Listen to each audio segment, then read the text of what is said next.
Hi hello ನಮಸ್ಕಾರ ಎಲ್ಲರಿಗೂ. Welcome to my new vlog. ತಾವೆಲ್ಲ ಚೆನ್ನಾಗಿದ್ದೀರಾ ಅಂತ ಅಂದ್ಕೊಂಡು ಈ ವ್ಲಾಗ್ನ ಶುರು ಮಾಡ್ತಾ ಇದ್ದೀನಿ.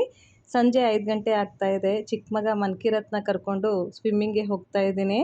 ಇವನಿಗಂತೂ ಸ್ವಿಮ್ಮಿಂಗ್ದು ಎಷ್ಟು ಹುಚ್ಚು ಹಿಡ್ಕೊಂಡ್ಬಿಟ್ಟಿದೆ ಅಂತ ಅಂದರೆ ಫ್ರೆಂಡ್ಸ್, ಸಂಜೆ 5 ಗಂಟೆ ಆಗ್ತಿದ್ದಂಗೆ ಮನೇಲಿ ಕಾಲೇ ನಿಲ್ಲೋದೇ ಇಲ್ಲ. ಮಧ್ಯಾಹ್ನ 3:15 ಸ್ಕೂಲಿಂದ ಮನೆಗೆ ಬರ್ತಾನೆ. ಊಟ ಮಾಡಿದ್ದೇ ತಡ. ಇನ್ನು 5 ಗಂಟೆ ಆಗೋದಕ್ಕೆ ಕಾಯ್ತಾ ಇರ್ತಾನೆ. ಯಾವಾಗ 5 ಗಂಟೆ ಆಗುತ್ತೆ, ಯಾವಾಗ ನಾನು ಸ್ವಿಮ್ಮಿಂಗ್ ಮಾಡೋದಕ್ಕೆ ಹೋಗ್ತೀನಿ ಅಂತ. ಸೊ ಅವನ ಒಂದು ಎಕ್ಸೈಟ್ಮೆಂಟ್ ನೋಡಿಬಿಟ್ಟು ನನಗೆ ರೆಸ್ಟ್ ಮಾಡೋದಕ್ಕೆ ಟೈಮೇ ಸಿಗೋದೇ ಇಲ್ಲ. ಆ್ಯಕ್ಚುಲಿ ಈ ಒಂದು ಸೊಸೈಟಿಯಲ್ಲಿ ನಾವು ಮನೆ ಮಾಡಿದ್ಮೇಲೆ ಎಲ್ರದ್ದು ಶೆಡ್ಯೂಲ್ ತುಂಬ ಟೈಟ್ ಆಗಿಬಿಟ್ಟಿದೆ.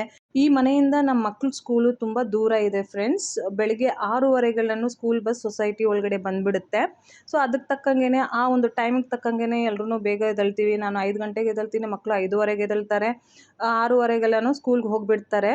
ಅವ್ರು ಬರೋಕ್ಕಿಂತ ಮುಂಚೆ ಮನೆಯಲ್ಲಿ ತುಂಬ ಕೆಲಸ ಇರುತ್ತೆ. ನಮ್ಮ ಯಜಮಾನ್ರು ಬೇರೆ ಕೆಲಸದ ಮೇಲೆ ಬೇರೆ ಊರಲ್ಲಿನೇ ಇರ್ತಾರೆ ಮ್ಯಾಕ್ಸಿಮಮ್ ಟೈಮು. ಇನ್ನು ಎಲ್ಲನೂ ನಾನೇ ಮಾಡ್ಕೋಬೇಕು.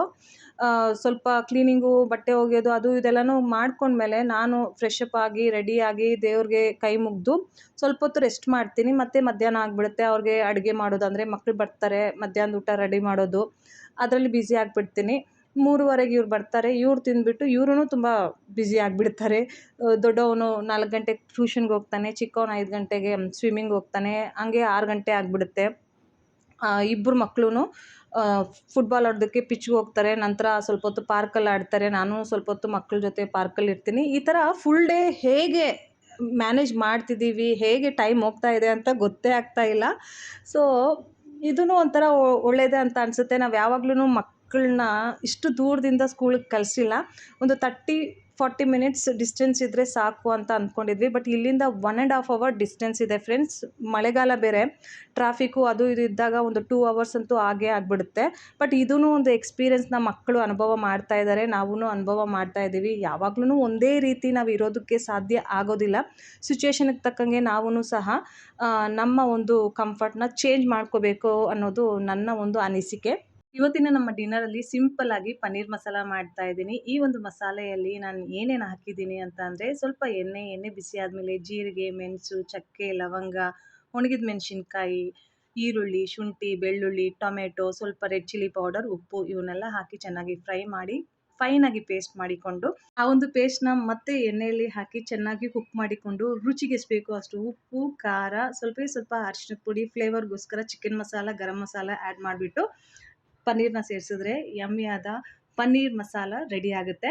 ನನ್ನ ಸ್ವಭಾವ ತುಂಬ ವೆಲ್ಕಮಿಂಗ್ ಮತ್ತು ಫ್ರೆಂಡ್ಲಿ ಆಗಿರೋ ಕಾರಣದಿಂದ ನಾನು ಎಲ್ಲೇ ವಾಸವಾಗಿದ್ರೂ ಅಕ್ಕಪಕ್ಕದ ಮನೆಯವ್ರ ಜೊತೆ ತುಂಬ ಬೇಗನೆ ಹೊಂದ್ಕೊಂಡು ಬಿಡ್ತೀನಿ. ನಾನು ತುಂಬ ನೋಟಿಸ್ ಮಾಡಲ್ಲ ಬೇರೆಯವ್ರನ್ನ, ಅವರು ಹೇಗಿರ್ತಾರೆ, ಅವರ ನೆಗೆಟಿವ್ ಕಡೆ ಎಲ್ಲನೂ ನಾನು ಯೋಚನೆ ಮಾಡೋಕ್ಕೆ ಹೋಗಲ್ಲ. ಅಬ್ಸರ್ವ್ ಮಾಡಿಬಿಟ್ಟು ನಾನು ಹೇಗಿರ್ತೀನೋ ಅದೇ ಥರನೇ ಎಲ್ಲರ ಜೊತೆನೇ ಇರ್ತೀನಿ. ನನ್ನ ಒಂದು ಪರ್ಸ್ನಾಲಿಟಿ ಇಷ್ಟಪಟ್ಟವರು ನನ್ನ ಜೊತೆ ಯಾವಾಗ್ಲೂ ಇದ್ದೇ ಇರ್ತಾರೆ. ಸೊ ಅದೇ ರೀತಿಯೇ ನಮ್ಮ ಅಕ್ಕದ ಮನೆಯವರು, ಪಕ್ಕದ ಮನೆಯವರು ಫ್ರೆಂಡ್ ಆಗಿದ್ದಾರೆ. ಹಾಗೆ ಮಾತಾಡ್ತಾ ಚೀಟಿ ಬಗ್ಗೆನೂ ಸಹ ಮಾತುಕತೆ ನಡೀತು. ಈ ಒಂದು ಸೊಸೈಟಿಯಲ್ಲಿ ಭಾಳಷ್ಟು ಮಹಿಳೆಯರು ಗ್ರೂಪ್ನ ಮಾಡಿಕೊಂಡು ಚೀಟಿನ ಹಾಕ್ತಾ ಇದ್ದಾರೆ.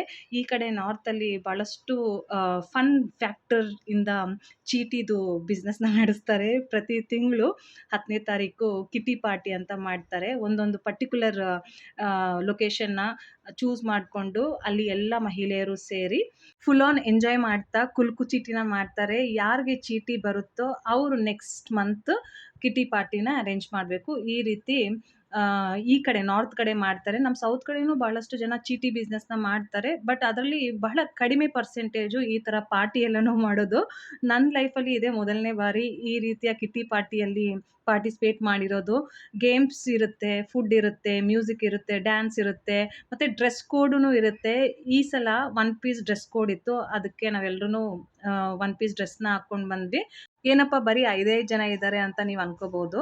ಇದರಲ್ಲಿ ಕೆಲವ್ರಿಗೆ ಬರೋಕ್ಕಾಗಲಿಲ್ಲ. 14 ಮೆಂಬರ್ಸ್ದು ಚೀಟಿ ಹಾಕಿರೋದು ನಾವು. 5,000 ಇಂಟು 14 ಮಂತ್ಸ್ 14 ಮೆಂಬರ್ಸು. ಬಟ್ ಕೆಲವರು ವರ್ಕಿಂಗ್ ಇದ್ದಾರೆ, ಕೆಲವ್ರಿಗೆ ಬರೋಕ್ಕಾಗಿಲ್ಲ. ನೆಕ್ಸ್ಟ್ ಮಂತು ಬಂದೇ ಬರ್ತಾರೆ ಅಂತ ಯಾರು ಚೀಟಿ ಹಿಡಿದಾರಲ್ಲ ಅವ್ರು ಹೇಳಿದ್ರು. ನಾನು ಮಾತ್ರ ಫುಲ್ ಆನ್ ಎಂಜಾಯ್ ಮಾಡಿದೆ ಫ್ರೆಂಡ್ಸ್. 5 ಜನ ಇದ್ರೇನು, 2 ಜನ ಇದ್ರೇನು, ಎಷ್ಟು ಜನ ಇದ್ರೇನು, ಈ ಒಂದು ಮೊಮೆಂಟಮ್, ಈ ಒಂದು ಟೈಮ್ ಸಿಕ್ಕಾಗ ಅದನ್ನು ನಾವು ಎಷ್ಟಾಗುತ್ತೋ ಅಷ್ಟು ಫುಲ್ ಆನ್ ಎಂಜಾಯ್ ಮಾಡಬೇಕು. ಮನೇಲಿರುವಾಗ ನಮಗೆ ಈ ಥರ ಎಂಜಾಯ್ ಮಾಡೋದಕ್ಕೆ ಸಾಧ್ಯ ಆಗೋದಿಲ್ಲ. ನಮ್ಮ ಯಜಮಾನ್ರಂತೂ ನನಗೆ ತುಂಬ ಮೋಟಿವೇಟ್ ಮಾಡಿದ್ರು. ನನಗೆ ಹೊಸ ಡ್ರೆಸ್ಸನ್ನು ಕೂಡ ಖರೀದಿ ಮಾಡಿಕೊಂಡು ನೋಡಿ ತಗೊಂಡು ಬಂದಿದ್ದಾರೆ. ಬಟ್ ಇವ್ರು ಮನೆಗೆ ರೀಚ್ ಆಗೋತ್ತಷ್ಟಿಗೆ ನಮ್ಮ ಕಿಟಿ ಪಾರ್ಟಿ ಎಲ್ಲನೂ ಮುಗ್ದೋಗಿತ್ತು. ಇವರು ಡೆಲ್ಲಿಯಿಂದ ಡೈರೆಕ್ಟ್ ಮನೆಗೆ ಬಂದಿರೋದು. ಕಳೆದ 6 ದಿನಗಳಿಂದ ಡೆಲ್ಲಿಯಲ್ಲೇ ಇದ್ರು. ನಾನು ಪ್ರೀವಿಯಸ್ ಬ್ಲಾಗಲ್ಲಿ ಹೇಳಿದ್ದೆ ನಮ್ಮ ಮಾವನಿಗೆ ಹುಷಾರಿಲ್ಲ ಅಂತ. ಸೊ ಅದೇ ಕಾರಣಕ್ಕಾಗಿ ಕೆಲಸಕ್ಕೆ ರಜಾ ಹಾಕಿ ಡೆಲ್ಲಿಗೆ ಹೋಗಿ ನಮ್ಮ ಮಾವನ್ನ ಅಡ್ಮಿಟ್ ಮಾಡಿಸಿ ಅಲ್ಲಿ 5 ದಿನ ಇದ್ದು ಇವತ್ತು ಮನೆಗೆ ಬರ್ತಾ ಇದ್ದಾರೆ. ನಮ್ಮ ಮಾವನ ಬಗ್ಗೆ ಕಮಿಂಗ್ ವ್ಲಾಗ್ಸಲ್ಲಿ ನಾನು ಇನ್ನೂ ಅಪ್ಡೇಟ್ ಕೊಡ್ತೀನಿ ಫ್ರೆಂಡ್ಸ್. ಇವಾಗ ಐ.ಸಿ.ಯು ಅಲ್ಲೇ ಇದ್ದಾರೆ, ಅಡ್ಮಿಟ್ ಮಾಡಿಸಿದ್ದೀವಿ. ಅಲ್ಲಿ ರಿಕವರಿ ಆಗ್ತಾ ಇದ್ದಾರೆ. ಎಲ್ಲರ ಜೊತೆ ಚೆನ್ನಾಗಿ ಮಾತಾಡ್ತಾ ಇದ್ದಾರೆ. ಮುಂಚೆಗಿಂತ ಇವಾಗ ಪರವಾಗಿಲ್ಲ, ಹೊಟ್ಟೆ ತುಂಬ ಊಟನೂ ಮಾಡ್ತಾ ಇದ್ದಾರೆ. ಸೊ ಅದಕ್ಕೆ ನಮ್ಮ ಯಜಮಾನ್ರು ಹೇಳಿರೋದು, ಇನ್ನೂ ಅವರು ಹಾಸ್ಪಿಟ್ಲಲ್ಲಿ ಇದ್ರೇ ಚಂದ, ಇಲ್ಲ ಅಂದರೆ ಮನೇಲಿದ್ದರೆ ಕೇರ್ ಮಾಡೋದಕ್ಕೆ ಯಾರಿಗೂ ಆಗಲ್ಲ ಅಂತ ಅಡ್ಮಿಟ್ ಮಾಡಿಸ್ಬಿಟ್ಟು ಅಲ್ಲಿ ಏನೇನು ಸೆಟ್ ಮಾಡಬೇಕು ಅದನ್ನೆಲ್ಲ ಮಾಡಿಬಿಟ್ಟು ಬಂದಿದ್ದಾರೆ. ಬರ್ತಾ ಬರ್ತಾ ನನಗೋಸ್ಕರ ಸ್ಪೆಷಲಿ ಕಿಟ್ಟಿ ಪಾರ್ಟಿಗೆ ಅಂತಾನೆ ಹೊಸ ಡ್ರೆಸ್ಸು, ಚಪ್ಪಲಿ, ಬ್ಯಾಗು, ಇಯರಿಂಗ್ಸು ಎಲ್ಲ ತೊಗೊಂಡು ಬಂದಿದ್ದಾರೆ ಫ್ರೆಂಡ್ಸ್. ನನಗೆ ಇವ್ರು ಹೇಳಿದ್ದು ಒಂದು ಡ್ರೆಸ್ ತೊಗೊಂಡು ಬರ್ತೀನಿ ಅಂತ, ಡಿಸ್ಕೌಂಟ್ಸ್ ನಡೀತಾ ಇದೆ ಪ್ಯಾಂಟಲೂನಲ್ಲಿ, ಡ್ರೆಸ್ ತೊಗೊಂಡು ಬರ್ತೀನಿ ಅಂತ ಹೇಳಿದ್ದು. ನೋಡಿದ್ರೆ ಕಾಂಬಿನೇಷನ್ ಆಗಿ ಎಲ್ಲ ಕಲರ್ಸೂ ಮ್ಯಾಚ್ ಆಗಬೇಕು ಆ ರೀತಿ ಇಯರಿಂಗ್ಸು, ಚಪ್ಪಲಿ, ಬ್ಯಾಗು ಎಲ್ಲನೂ ತೊಗೊಂಡು ಬಂದಿದ್ದಾರೆ. ಯಪ್ಪ, ನನಗೆ ಇದನ್ನು ನೋಡಿ ಖುಷಿನೇ ಆಗಿಲ್ಲ, ಕೋಪ ಬಂತು. ಫಸ್ಟ್ ಆಫ್ ಆಲ್ ಖರ್ಚು ಹೆಚ್ಚಾಗಿದೆ ಫ್ರೆಂಡ್ಸ್, ಭಾಳಷ್ಟು ಎಕ್ಸ್ಪೆನ್ಸಸ್ಸು, ಅಡಿಷ್ನಲ್ ಎಕ್ಸ್ಪೆನ್ಸಸ್ ಆಗಿಬಿಟ್ಟಿದೆ. ಸುಮ್ಮನೆ ಏನಕ್ಕೆ ಅಂತಂದರೆ ಇವ್ರಿಗೆ ಒಂಥರ ಖುಷಿ. ನಮ್ಮ ಯಜಮಾನ್ರು ಹೇಳೋ ಪ್ರಕಾರ ಇತ್ತೀಚೆಗೆ ಭಾಳಷ್ಟು ಮಹಿಳೆಯರು ಫ್ಯಾಷನ್ ಕಡೆ ಗಮನನ ಬಹಳಷ್ಟು ಕೊಡ್ತಾ ಇದ್ದಾರೆ. ಒಳ್ಳೆ ಒಳ್ಳೆ ಬಟ್ಟೆನ ಧರಿಸ್ತಾರೆ. ಯಾವುದು ಟ್ರೆಂಡಿಂಗ್ ಇರುತ್ತೋ ಆ ಬಟ್ಟೆಗಳನ್ನ ಧರಿಸ್ಬಿಟ್ಟು ಮ್ಯಾಚಿಂಗ್ ಇಯರಿಂಗ್ಸು, ಆಕ್ಸೆಸರೀಸ್ ಎಲ್ಲನೂ ವೇರ್ ಮಾಡ್ತಾರೆ. ಅದೇ ರೀತಿಯೇ ನಾನೂ ಮಾಡಬೇಕು ಅನ್ನೋ ಒಂದು ಆಸೆ ಅವ್ರದ್ದು. ನಾನು ಸ್ವಲ್ಪ ಸಿಂಪಲ್ ಪರ್ಸ್ನಾಲಿಟಿ ಫ್ರೆಂಡ್ಸ್. ನನಗೆ ಈ ಥರ ಆರ್ಟಿಫಿಷಿಯಲ್ ಇಯರಿಂಗ್ಸು, ಮ್ಯಾಚಿಂಗ್ ಪರ್ಸಸ್ಸು, ಚಪ್ಪಲಿ ಅವನ್ನೆಲ್ಲ ಶಾಪಿಂಗ್ ಮಾಡಿ ಅಭ್ಯಾಸನೇ ಇಲ್ಲ.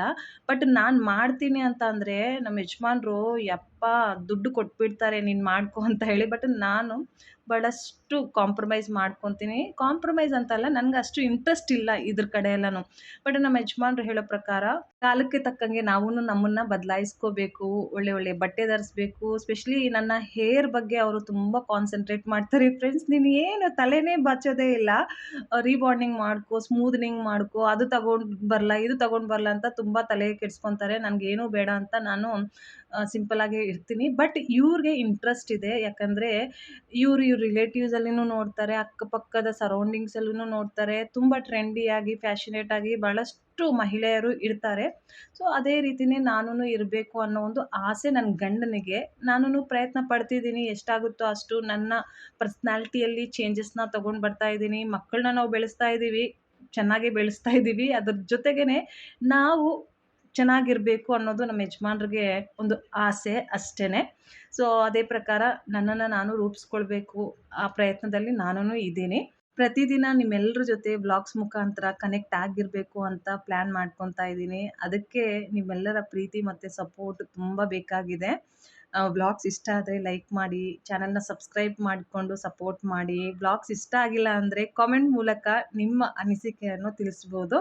ಸೊ ಈ ವ್ಲಾಗಲ್ಲಿ ಇಷ್ಟೇ. ಐ ಹೋಪ್ ನಿಮಗೆ ಈ ವ್ಲಾಗ್ ಇಷ್ಟ ಆಗಿದೆ ಅಂದರೆ ನಾನು ಹೇಳ್ದಂಗೆ ಪ್ಲೀಸ್ ಲೈಕ್ ಮಾಡಿ, ಇಷ್ಟ ಆಗಿಲ್ಲ ಅಂದರೆ ಕಾಮೆಂಟ್ ಮೂಲಕ ನಿಮ್ಮ ಅನಿಸಿಕೆಯನ್ನು ತಿಳಿಸಿ. ಮತ್ತೆ ಸಿಗೋಣ ಇನ್ನೊಂದು ವ್ಲಾಗಲ್ಲಿ. ಅಲ್ಲಿಯವರೆಗೂ please do take care of yourself. Thank you so much for watching. Have a great day ahead. Bye bye, take care. 2, 3, 4, 5, 6, 7, 8, 9, 10. You are out. You Yeah. are out. You are out. 1, 2, 3, 4, 5.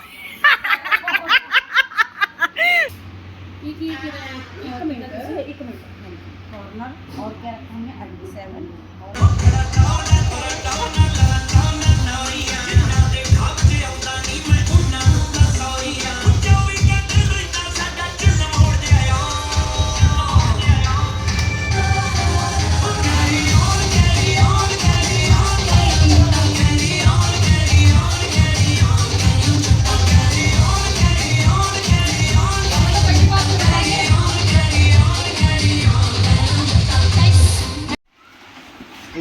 इसे कुछ संभाल ले लिया था pantaloon से, तो ये dress थी। ड्रेस अयो ड्रेस क्यों लिया? ये क्रॉप वाला तो मुझे पसंद ही नहीं है, पेट ऊपर आ जाती है। तो ये हाँ हाँ इतना तो बड़ा है, हैं? बड़ा है। हाँ, कितना बाय वन गेट वन में? हाँ, ये तेरा बैग हो गया, ये तेरी सैंडल अयो सैंडल देख लॉक कर रखा है क्या? लॉक क्यों करते हो बच्चे? मैंने बोला है ना। ओहो पूरा मैचिंग लेके आ गया, देखो भाई।